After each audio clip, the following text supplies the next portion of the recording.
सम्माननीय अतिथिगण और उपस्थित सभी भाइयों और बहनों,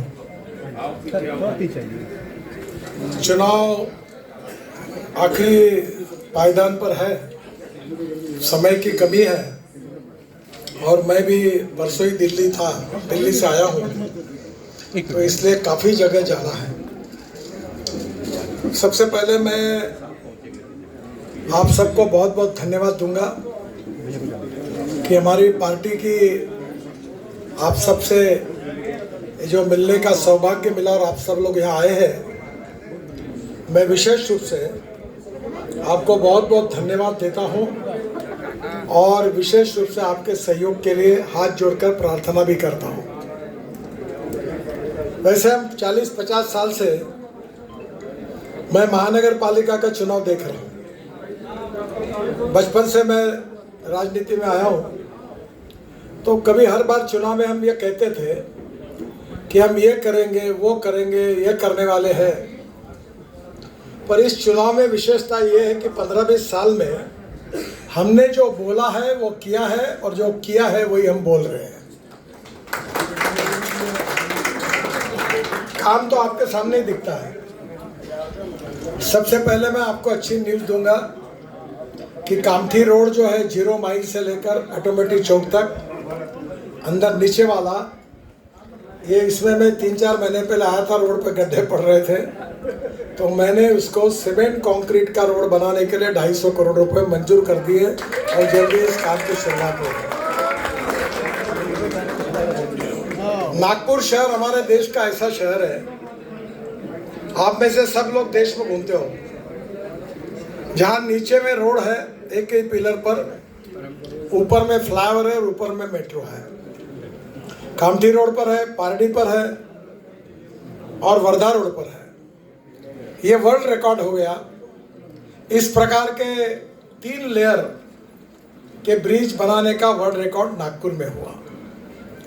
और गड्डी गोदाम चौक पर तो ये हुआ कि नीचे में हमारा नेशनल हाईवे है नागपुर जबलपुर, ऊपर में दिल्ली मद्रास और मुंबई कलकत्ता रेलवे की लाइन है, उसका फ्लाईओवर है, आरओबी है। उसके ऊपर में फिर आरओबी है और उसके ऊपर में मेट्रो है। एक जगह 4। तो आप समझ लो कि ये हिंदुस्तान में आप कहीं भी जाओगे आपको कहीं देखने के लिए नहीं मिलेगा। ये पहली बार अगर किसी शहर में हुआ है तो वो नागपुर शहर है। इतना ही नहीं, तो अभी मैं 3-3, 4-4 लेयर की 5 लेयर की बिल्डिंग बनती थी, अब पूना में मैंने 50,000 करोड़ रुपए के ऐसे फ्लाईओवर्स मंजूर किए हैं। चुनाव के बाद मैं उसके भूमि पूजन के लिए जा रहा हूँ। नागपुर ये शहर है जहाँ पानी की समस्या नहीं है। अब क्या है पानी की समस्या? 20 साल से कोई मोर्चा नहीं। हमने नागपुर में पानी आता है पेज से, ऊपर में तोतलाडो है, वहाँ बिजली तैयार होती है, वो पानी आता है और वो पानी पेंच में आकर कैनाल से आता था। हमने 1300 करोड़ खर्चा करके पाइपलाइन डाली स्टील पाइप की, और वो गोरेवाड़ा में आता है और गोरेवाड़ा से पानी नागपुर को जाता है। उत्तर और पूर्व नागपुर में जो पानी आता है वो कनान में हर बार ब्रिज बह जाता था। जो पुराने लोग हैं उनको याद होगा, 2-2, 3-3 दिन बरसात में पानी नहीं मिलता था। पर अब हमने वहाँ परमानेंट बांध बनाया और 175 MLD पानी कंटोनमेंट, कामठी कंटोनमेंट के पीछे में हमारा वाटर स्टेशन है, वहाँ से आता है। हमने 98 पानी की टंकियाँ बनाई है और हिंदुस्तान का पहला शहर है, हमने 24/7 ये योजना ली है। अब पाइपलाइन बहुत पुरानी हुई है और उसको बदलने के पीछे लगे 2 साल में हम 24 घंटे पानी पूरे शहर को देंगे। ये मैं आपको विश्वास देना चाहता हूँ। अभी बहुत से जगह पर पानी मिल रहा है। हमारे शहर में कंक्रीट के रोड बन गए हैं। हिंदुस्तान में सबसे ज़्यादा कंक्रीट के रोड अगर किसी शहर में है तो उसका नाम नागपुर है। और अभी मैं कार्यक्रम में गया था मानेवाड़ा चौक पर, जो तुकड़जी महाराज का पुतला है वहाँ, तो 96 में मैंने रोड बनाया। तो लोगों को मैंने पूछा कोई गड्ढा है क्या? बोले नहीं। मैं गारंटी देता हूँ आप जब तक जिंदे हैं तब तक आपके बेटे जिंदे तब तक और उसके बाद उनके बेटे आएंगे तब तक इस रोड पर गड्ढा नहीं पड़ेगा। इतने अच्छे रोड बने हैं, बिजली की समस्या नहीं है। वर्ल्ड का बेस्ट फाउंटेन हमने बनाया तेलंगखेड़ी में, जो फाउंटेन में आर्किटेक्ट फ्रांस का था। मोटर लाई, पंप लाए टर्की से। इंग्लिश कमेंट्री थी गुलजार साहब, इंग्लिश कमेंट्री अमिताभ बच्चन, हिंदी गुलजार साहब की, मराठी नाना पाटेकर की और संगीत था A.R. रहमान का। और इतना सुंदर बना, कुछ लोग कोर्ट में गए, सुप्रीम कोर्ट में हार गए। वर्ल्ड का पहले रेटिंग का सुंदर फाउंटेन नागपुर में बना। अब वर्धा रोड पर बर्ड पार्क बना है। अब बर्ड पार्क का काम शुरू है, आधा बना है और वर्ल्ड में से हम बर्ड ला रहे हैं। और बड़ा ऐसा नेट है बड़ी, और उसके अंदर में आप लोग जब जाएंगे तो आपके कंधे पर बर्ड बैठेंगे। ये अशफाक करके, यही अपने सदर में आर्किटेक्ट है, उन्होंने डिज़ाइन किया। हबीब खान ने पहला किया था, दूसरा पार्ट वो कर रहे हैं। यानी हमारे शहर में मेट्रो आई है, सबसे सस्ती और बेस्ट मेट्रो हमने बनाई। अब कनान तक गई, उधर बुटीबोरी तक जा रही, और इतना ही नहीं तो उधर हमारे पूर्व नागपुर में इंडस्ट्रियल एरिया तक गई, पार्टी के आगे, और उधर हिंगना तक गई। तो कम से कम 20,000 करोड़ रुपए तो हमने मेट्रो पे खर्चा किया। अभी मेट्रो में बहुत गर्दी, रश है। तो मैंने कहा है कि 6 महीने के बाद हम 3 डब्बे के बजाय 6 डब्बे की मेट्रो करने वाले हैं। और जैसे भीड़ बढ़ेगी तो वो भी बना है। और अभी ये ऑटोमोटिव चौक का जो रिंग रोड है, उस पर मैंने अब नई बस लाई है, टाटा को ऑर्डर दिया है। वो इलेक्ट्रिक बस है, फ्लैश चार्जिंग की, उसका ऊपर में चार्जर है। और बस स्टॉप पर बस खड़ी रहेगी तो नीचे आएगा चार्जर, और 20 सेकंड में बस चार्ज होगी। 135 सीटर है, एयर कंडीशन है, सामने एग्जीक्यूटिव चेयर के सामने टीवी है। और बस में जैसी एयर होस्टेस होती है हवाई जहाज में, तो बस में बस होस्टेस भी है, और चाय पानी नाश्ते की व्यवस्था भी है। और बस का किराया डीजल बस की तुलना में 30% कम है। यानी अब नागपुर में हवाई अड्डे का काम शुरू हो रहा है। अजनी और मेन स्टेशन तो ऑलरेडी काम शुरू है, जोरों में चल रहा है। अभी गणेशपेट के जो हमारा स्टेशन है प्राइवेट बस, और इसके लिए वो भी बड़ा स्टेशन बना रहे हैं। गीता मंदिर के सामने 10 लाख स्क्वायर फीट का टेक्सटाइल मार्केट बना रहे हैं। और इतना ही नहीं तो हमने अभी मेयो हॉस्पिटल से लेकर हरिहर मंदिर तक 4 लेन कंक्रीट रोड, पूरा शहीद चौक, तीनल चौक पूरा तोड़ते तोड़ते 4 लेन कंक्रीट रोड बना रहे, ताकि आप जैसे पोद्दारेश्वर राम मंदिर ब्रिज से उतरेंगे तो 10 मिनट के अंदर आप नागपुर शहर के आगे भंडारा रोड पर चले जाएंगे। ये कमाल टॉकीज चौक से हम ब्रिज बना रहे हैं। यहाँ से भी आप जाएंगे, आपके घर से निकलकर तो 12 मिनट के अंदर आप ताजबाग के आगे उमरे रोड पर उतर जाएंगे। ये ब्रिज बहुत अच्छा बन रहा है, इसमें नई टेक्नोलॉजी का इस्तेमाल किया है। और ये जो कमाल टॉकीज चौक में जगह है कि सब दुकानदारों को दुकानें देने वाले हैं। और वहाँ इतना बड़ा कॉम्प्लेक्स बना रहे हैं, 60 करोड़ मैंने NHI से दिए हैं। और उसमें स्विमिंग टैंक, हेल्थ क्लब है, ऑडिटोरियम है, फ्रूट वेजिटेबल के मार्केट है, सब दुकानें हैं। ये सब करके बैडमिंटन, कबड्डी, खो खो तक खेल सकते हैं। बड़ा बड़ा ऊपर में बना है, उसका भी काम शुरू हो रहा है। और यहाँ के गरीब लोगों को 500 रुपये महीने में क्लब की मेंबरशिप मिलेगी, ताकि कोई पैसा नहीं लगेगा। यानी इस शहर का हमने सर्वांगीण विकास किया। और मुझे बताते हुए खुशी हो रही कि जो कुछ अभी मेरे पास टाइम नहीं है, मैं 2 घंटे बता सकता हूँ, इतने काम हुए हैं। ये जो काम हुए ये तो केवल ट्रेलर है, अब सही फिल्म शुरू होना और बाकी है।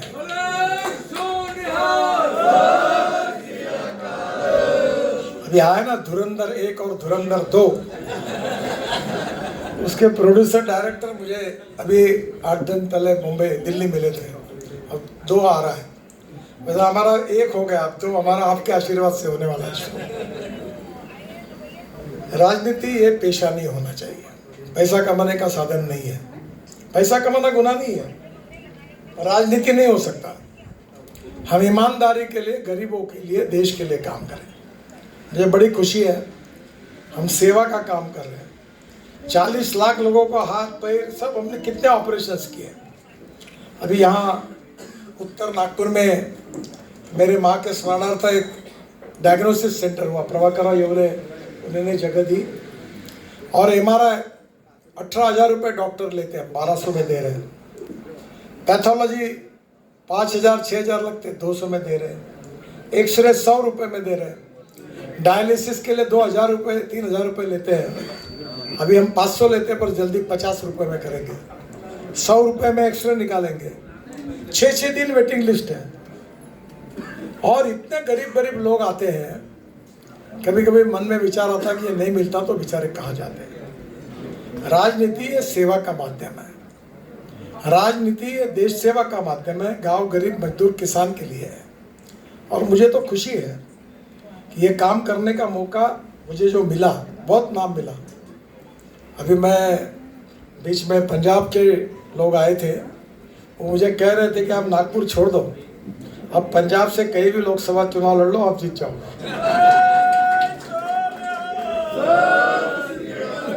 कोई भी राज्य में आप जाइए। कल मुझे एक जन मिला, बोले हम श्रीनगर गए थे, ढाबे पे खाना खाया, और ढाबे वाले ने पूछा कहाँ से आए, तो हमने कहा नागपुर से। बोले गडकरी साहब के गांव से? बोले हाँ। बोले आपका बिल नहीं लेता, जाओ। आपके कारण मुझे इतना कुछ काम करने का मौका मिला, जनता की सेवा करने का मौका मिला, रिकॉग्निशन, रिस्पेक्ट मिला। इसका कारण मैं नहीं हूँ, इसका कारण आप हैं। अगर आप लोग मुझे अगर चुन कर नहीं देते तो मैं कहाँ से नेता बनता। अब तो मैं ऐसी स्थिति है कि मेरा सोशल मीडिया पे भाषण एक रिले निकलता है, आपको ताज्जुब होगा, मुझे 3 लाख रुपए मेरा यूट्यूब से मिलता है। पूरे वर्ल्ड में जाता है। और इसका कारण ये सब जो मिली है पोजीशन, ये आपके कारण मिली है। आपने हमको चुनकर दिया, इसलिए हमें काम करने का मौका मिला है, और आगे भी काम करना चाहते हैं। और इसलिए एक बात बाकी जरूर है, क्योंकि मैं बोलने में बहुत साफ हूँ, मैं जात पात पंथ धर्म की कभी बात नहीं करता। पर ये उत्तर नागपुर में मुझे लीड नहीं मिला है, ये मेरे को बहुत खटक गई बात। ये मिलिंद माने बहुत भटकते रहे, पर इनके समाज में वोट नहीं मिला। जहरीला प्रचार किया गया कि हम बाबा साहब का संविधान बदलने वाले हैं। मुसलमानों को कहा गया कि हम इस्लाम खतरे में है, हम चुनकर आएंगे तो कटवा देंगे, पाकिस्तान भिजवा देंगे। हम किसी के विरोध में नहीं, मैं तो बहुत प्रखर हूँ। ये मेरा पब्लिकली कहने का धाड़स है। मैंने कहा जो करेगा जात की बात, उसको कस के मारूंगा लात। मैंने ये कहा था कि पूरे नागपुर की जनता मेरा परिवार है, मैं जनता का हूँ और जनता मेरी है। और मैंने 15 साल में कोई डिस्क्रिमिनेशन, कोई फर्क नहीं किया।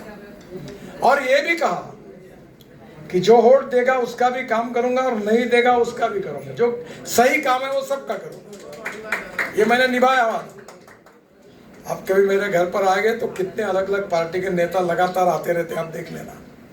लेकिन पार्लियामेंट में अभी मैं आया था तो प्रियंका गांधी मुझे कहने लगी, मैंने तुरंत उनका काम कर दिया। तो मेरे ऑफिस में आई थी, तो कुछ हमारे सबको थोड़ा खाना पीना, तो खाने पीने का शौकीन हूँ, तो उनको भी खिलाया। वो रील 6.5 करोड़ लोगों ने देखी, पूरे विश्व में गई। तो मैं अक्सर कहता हूँ कि सही काम सबका होना चाहिए, और इसलिए मेरा विश्वास है कि उत्तर नागपुर में भी हमको अच्छा लीड मिलना चाहिए। हम नागपुर में महानगर जीतने वाले, हमारी मेजोरिटी आने वाली है, उसमें कोई फर्क नहीं पड़ने वाला। और उत्तर नागपुर में हमको कितनी सीट मिलती है महत्वपूर्ण है। हमने कभी भेदभाव नहीं किया। अभी मैं भगवान गौतम बुद्ध जिनका जन्म जहाँ हुआ, जहाँ उनको ज्ञान प्राप्त हुआ, ऐसे 7-8 जगह पर 22,000 करोड़ रुपए खर्चा करके मैंने 4 लेन सीमेंट कंक्रीट की रोड बनाकर बौद्ध सर्किट बनाया। उन्होंने मुझे वहाँ बुलाया, दुनिया के बौद्ध भिक्खु आए थे। China, Indonesia, Malaysia, Singapore, Thailand और हिंदुस्तान के भी थे, उत्तर नागपुर के भी वहाँ हैं इंचार्ज। और मेरा सत्कार हुआ, अंग्रेजी में भाषण हुआ, इसका मतलब समझे कि सब बाहर के विदेशी थे। जब मैं बौद्ध गया में भगवान गौतम बुद्ध को जिस पेड़ के नीचे ज्ञान प्राप्त हो, उस बोधि वृक्ष के नीचे मैं खड़ा था।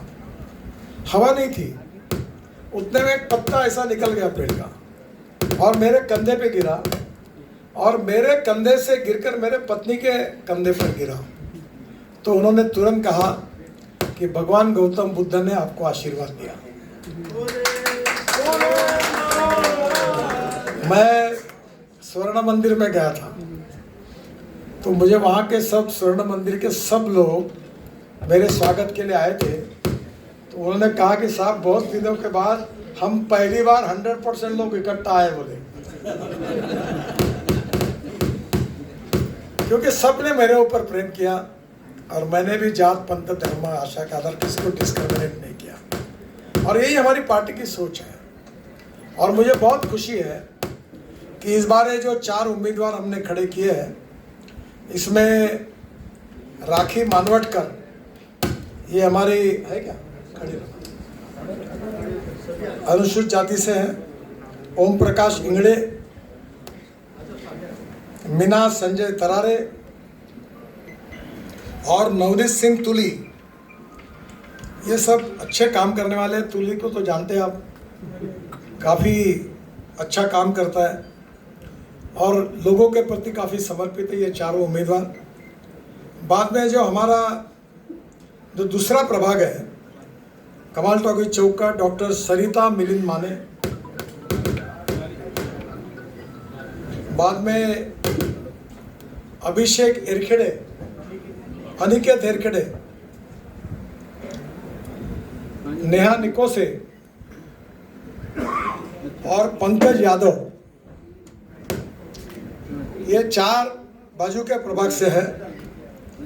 और मैं आपसे ये अनुरोध करने के लिए आया हूँ, हाँ भूल गया था। फिर प्रभाग 6 में मोहिनी रामटेके, हमारी बहुत अच्छी कार्यकर्ता है। फिर भोलानाथ सहारे, मैं जब युवा मोर्चा में था तो तब से मेरे साथ काम कर रहा है, मैं कहीं चला गया ये यही रहा है। तो कौन सा गाना था उसका, लिफ्ट करा दो। हाँ, मेरी अर्जी मान ले बोला। तो भोलानाथ सहारे है। फिर अश्विनी सदावर्ते और राजेंद्र सिंह, राजीव बाबरा, इसके पहले भी कर। तो मेरा आपसे अनुरोध है कि ये जो सब हमारे उम्मीदवार हैं, वहाँ जहाँ भी पर्टिकुलरली पंजाबी सिख समाज के लोग हैं, आप इतना एक काम जरूर करिए कि 25 लोगों को फ़ोन लगाइए। आप इन्फ्लुएंशियल हैं, आप उनको रिक्वेस्ट करिए, हमारे तरफ से मेरी प्रार्थना उनके तक पहुँचाइए कि वो हमें इस समय नागपुर के भविष्य को बदलने के लिए वोट करें। और दूसरी बात यह है कि चुनाव के दिन किसी भी हालत में सुबह पहले आवर में वोटिंग के लिए जाएं। अगर आपने ये छोटा सा काम कर दिया तो मेरा विश्वास है कि इन सब की जीत निश्चित रूप से होगी। और उस जीत के लिए आप सब लोगों ने आशीर्वाद देना चाहिए, सहयोग करना चाहिए। इसलिए आपको हाथ जोड़कर प्रार्थना करने के लिए मैं आपके बीच में आया हूँ। और आप सबका प्रेम, शुभेच्छाएं हमारे साथ रहेगी, ऐसा ही रखिए, यही अनुरोध करता हूँ। आप सबके प्रति बहुत बहुत आभार व्यक्त करता हूँ। मेरे साथ जोर से कहिए, भारत माता की, भारत माता की, भारत माता की। धन्यवाद।